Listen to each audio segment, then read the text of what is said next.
మనం చదవబడిన 2వ పేతురు గ్రంథం 3వ అధ్యాయం 12వ వచనం మరోసారి మనం చదువుదామండి.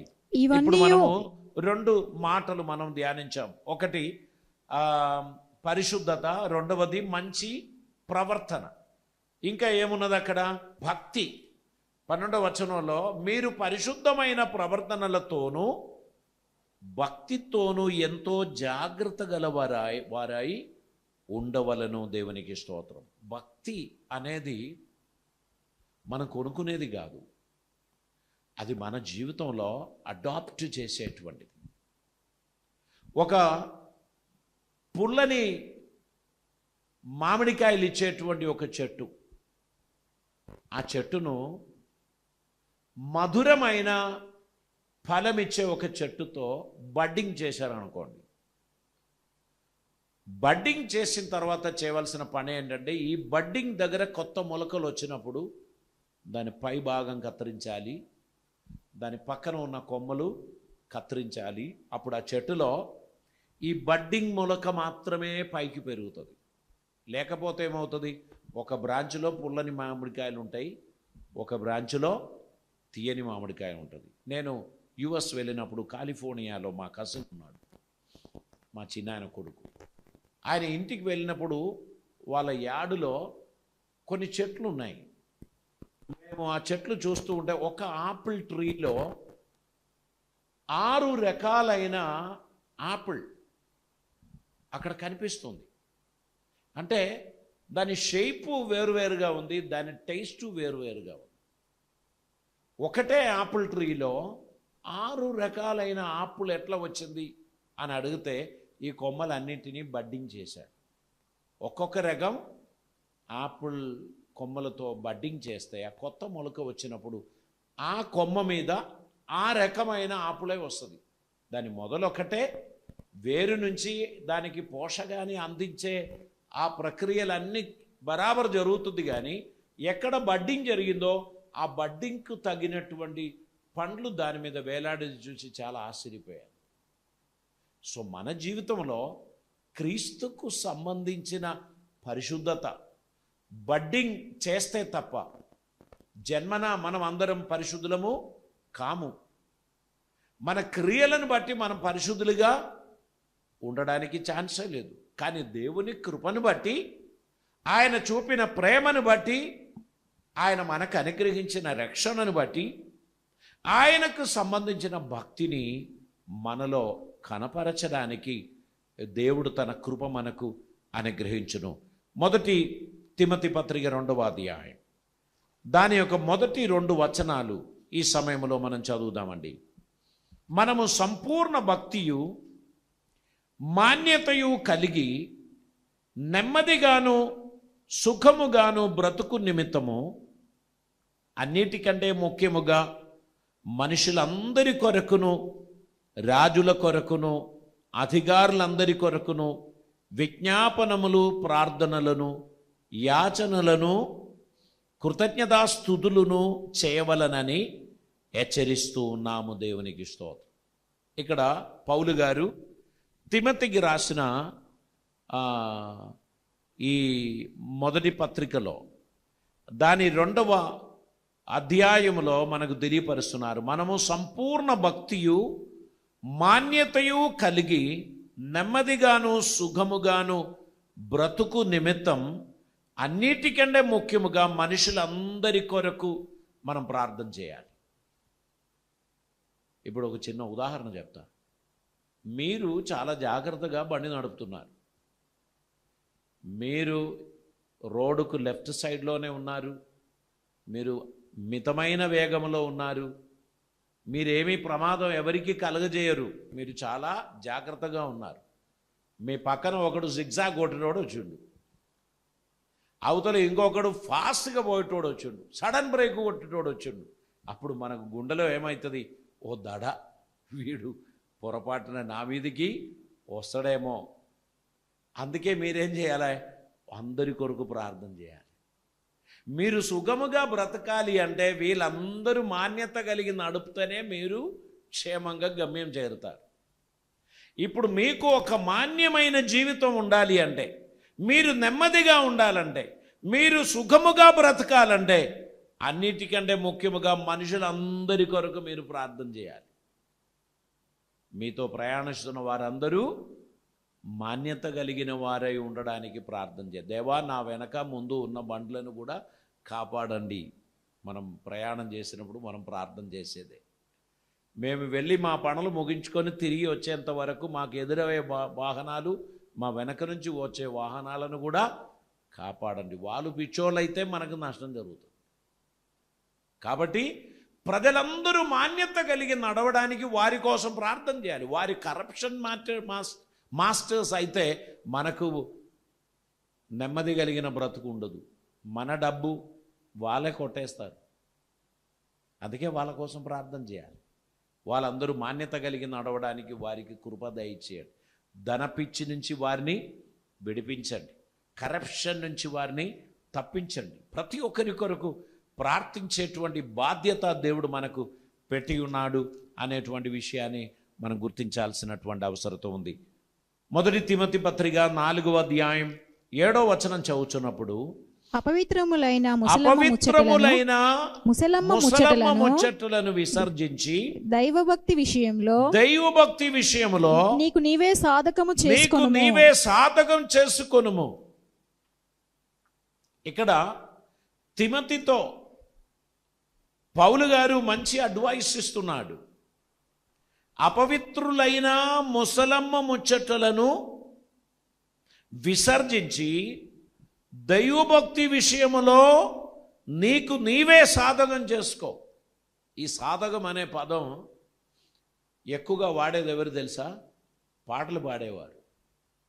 స్వరరాగము కొరకు వారు సాధకం చేయాలి. కొందరు నదిలో దిగి లేక కోనేరులో దిగి ఇక్కడ వరకు నీళ్ళు ఉంటుంది, అక్కడ నిలబడి వాళ్ళు అని వారు ఆ చేసేటువంటి ప్రాక్టీస్కే సాధకం అంటారు. వారి స్వరమును మాధుర్యమైనదిగా మార్చడానికి వేడి నీళ్ళతో గార్గిలింగ్ చేయడం, తర్వాత రకరకాలైన సాధకాలు ఉన్నాయి. అవి చేయడం బట్టి వారి స్వరము వారు కాపాడుకుంటారు. స్వరం నిర్లక్ష్యం చేస్తే దాన్ని మళ్ళీ మనం డెవలప్ చేయడం చాలా కష్టం. అస్తమానం ఫ్రిడ్జ్ నీళ్ళు తాగడం, అస్తమానం ఆయిలీ ఫుడ్ తీసుకోవడం, మనకి ఇష్టమైనది అన్నీ చేసుకుంటూ పోవడం ద్వారా ఏం జరుగుతుంది?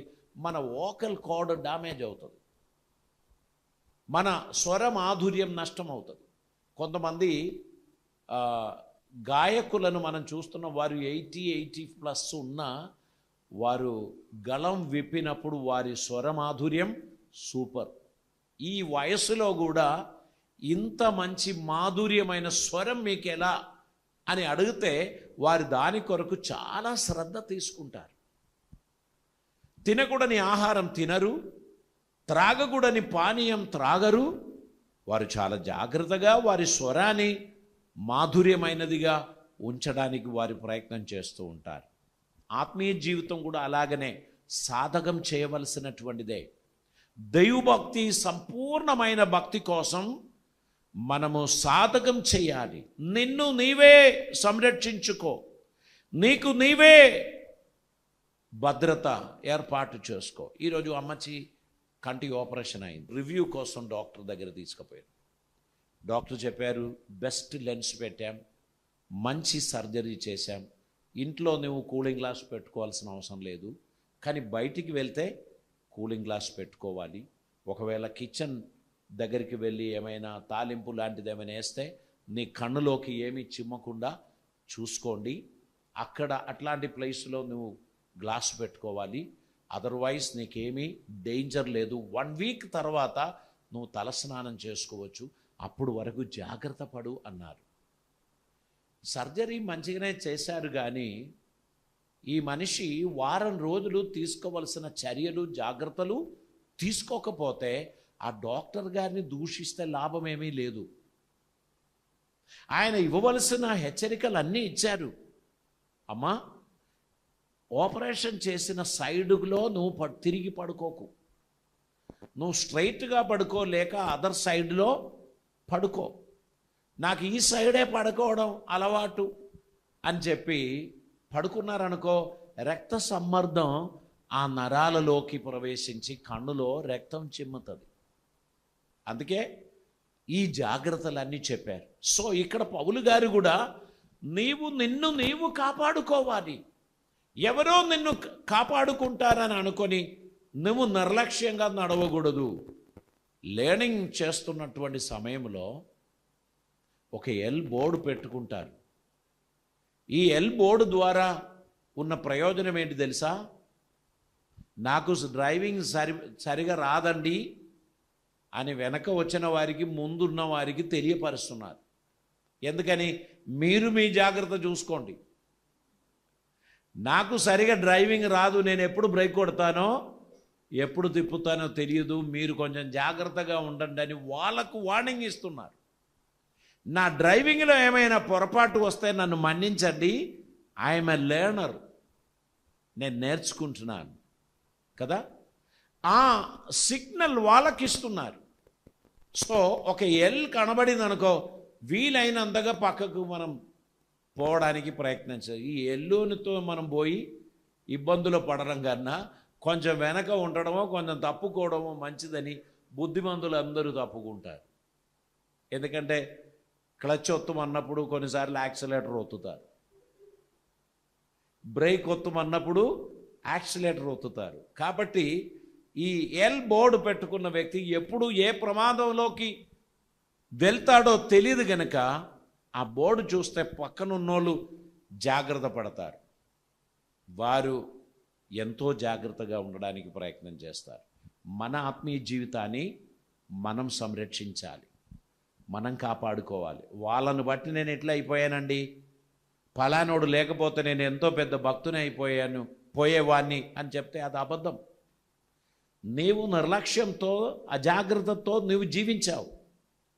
నీ పతనానికి నీ ఫెయిలియర్స్కు కారకులు వారు అని చెప్పి నువ్వు లోక మనిషిగా పాప మనిషిగా నీవు జీవించినట్లయితే దేవుని దగ్గర తప్పించుకోవడానికి వీల్లేదు.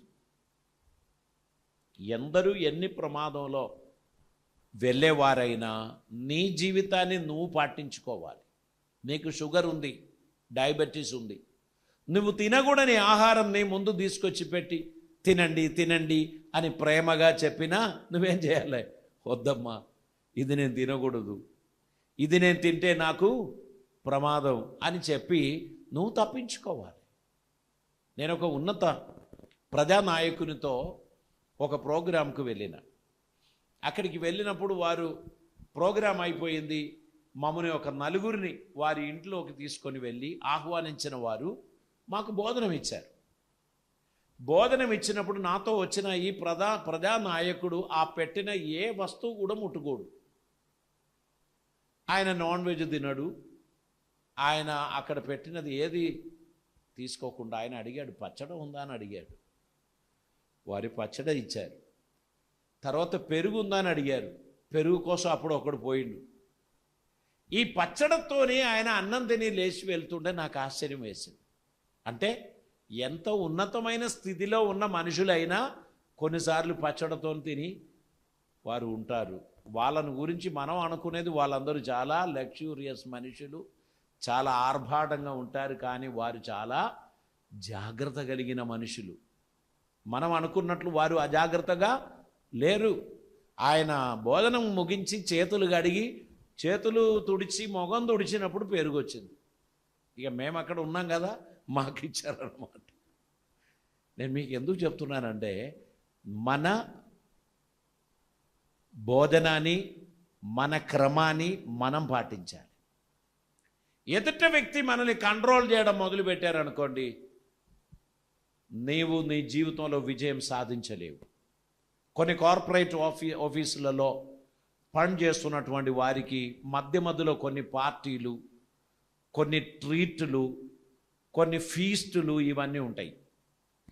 వారంలో ఒకరోజు అందరు కలిసి చిట్చాటింగ్ చేసుకుంటూ వారు త్రాగుతూ ఉంటారు, వారు తింటూ ఉంటారు, రకరకాలైన ఫుడ్ అక్కడ ఉంటాయి. అప్పుడు ఈ భక్తి కలిగిన సోదరుడు కూడా అందులో ఉన్నాడు. ఆ బోసు ప్రత్యేకంగా ఈయననే తన దగ్గర కూర్చోబెడతాడు. ఎందుకంటే ఈయన చాలా విషయాలలో మితం కలిగిన వాడు అని ఆయనకు తెలిసిపోయింది. బోసు తన దగ్గర కూర్చోబడితే ఒక పెద్ద బిరుదు, అదొక పెద్ద ఘనత. కూర్చొని బోసుతో చీర్స్ చెప్పడం, బోసు ఇచ్చిన ముక్కలు తినడం, బోసు పోసిన పానీయం త్రాగడం, అలా చేశామనుకో అస్సలు బోసు అలుగుతాడు. అవును కదా? అప్పుడు ఆ బోసుకు చెప్పాలి, సార్ నేను ఇవన్నీ విసర్జించిన వాణ్ణి, నేను సారీ అండి, నేను ఇవన్నీ తీసుకోనండి. మనని కొంచెం ఎగతాళి చేయొచ్చు, కొంత చిన్న చూపు చూడొచ్చు, కొంత మనల్ని గోసిప్ చేయొచ్చు, కానీ దేవుణ్ణి సంతోషపెట్టు విషయంలో నీకు లోపం జరగలేదు. దానియేల్, మిషాయేల్, అసర్యావ్, అనన్యావ్ వీరు నలుగురు బబులోను దేశంలో బానిసలుగా చేర్చబడ్డారు. వారి తల్లిదండ్రులు, వారి బంధువులు అందరూ బానిసలు. బానిసలు అంటే భయంకరమైన కష్టాలతో కూడిన పనులు చేయాలి, తినడానికి సరిగా ఏమీ దొరకదు. అటువంటి కాలంలో రాజభవనంలో ఈ నలుగురికి పని దొరికింది. పాలస్సులో బబులోన్ సామ్రాజ్యం ప్రపంచమంతటిని ఏలుచున్న కాలం. 120 సంస్థానములు అందులో భాగం. అందులో భారతదేశం కూడా ఉంది. ఇంత పెద్ద దేశం, ఆ 120లో ఒకటే. అంటే బబులోన్ సామ్రాజ్యాన్ని పాలిస్తున్న రాజు ఎంత గొప్పవాడు. అతని రాజభవనంలో పనిచేయడానికి వీళ్ళకు ఆపర్చునిటీ దొరికింది. వాళ్ళు ఆ పని చేస్తున్నారు. అప్పుడు రాజుగారు చెప్పారు, ఈ నలుగురికి నా టేబుల్లో భోజనం చేయడానికి ఉన్న అనుమతి ఇచ్చేస్తున్నాను. అది ఎంత గొప్ప భాగ్యం. రాజుగారు భుజించే భోజనం, రాజుగారు త్రాగే పానీయం ఎవరికైనా దొరికితే దానికన్నా గొప్ప ధన్యత ఏమైనా ఉందా? అందరూ బానిసలుగా నలిగిపోతుంటే ఈ నలుగురికి మాత్రం royal feast every day, morning, afternoon, evening, royal food. అది గొప్ప భాగ్యం కదా. దానియేలు అక్కడ ఈ ఆహారం వడ్డించే ప్రధాని దగ్గరికి వెళ్ళి, అయ్యా మేము ఈ ఆహారం తినకూడదు, ఈ పానీయం త్రాగకూడదు, మీరు దయచేసి మాకు శాకాహారం ఇవ్వండి అంటే రాజు నా గొంతు కోస్తాడు. మీరు బలహీనులుగా, మీరు అలసిపోయిన వారిగా కనిపిస్తే నాకు ఉరిశిక్ష ఇస్తాడు. నథింగ్ డూయింగ్, తినండి. లేదయ్యా ఒక 10 రోజులు ఓ పరీక్ష పెట్టండి, మిగిలిన వారికి రాజభవనం ఇవ్వండి, మాకు శాకాహారం ఇవ్వండి. ఈ 10 రోజులలో మేము వాళ్ళకంటే క్షీణించి ఉన్నాము, బలహీనంగా ఉన్నాము అనుకుంటే మీరు ఏదైనా ఇవ్వండి, మేము తినేస్తాం. ఈ 10 days ఒక టెస్ట్ పెట్టండి అని చెప్తే అతడు ఒప్పుకున్నాడు. ఓకే, 10 రోజులు టెస్ట్. వీళ్ళకు ఆకుకూరలు, ఆలుగడ్డలు, సాంబార్లు ఇలాంటిది పెట్టి వాళ్ళకు మంచి కేఎఫ్సీలు, ఇంకేం పేర్లు చెప్తారో అట్లాంటి అన్నీ వాళ్ళకు పెట్టి వారు వైన్ తాగుతున్నారు, వారు మంచి ఫ్రైస్ తింటున్నారు, చాలా చక్కగా ఎంజాయ్ చేస్తున్నారు. వీరేమో పప్పు అన్నం తిని పచ్చడితో తిని వాళ్ళు జీవిస్తున్నారు. 10 రోజుల తర్వాత అతడు చూచినప్పుడు వాళ్ళకన్నా వీళ్ళే పుష్టిగా ఉన్నారు. సో రాజుగారి పానీయం, భోజనం వారిని అపవిత్రపరచలేదు. హల్లెలూయా. మన జీవితంలో భక్తికి ఇంపార్టెన్స్ ఇస్తే, దేవునికి ఇంపార్టెన్స్ ఇస్తే, కొన్నిటికి నో చెప్పడానికి ఉన్న ధైర్యం, సామర్థ్యం మనం చూపించాల్సినటువంటి అవసరత ఉంది. పరిశుద్ధ వాక్యం నుంచి 1 తిమోతి పత్రిక 6వ అధ్యాయం 11వ వచనం కూడా చదువుదామండి. దైవజనుడా నీవైతే వీటిని విసర్జించి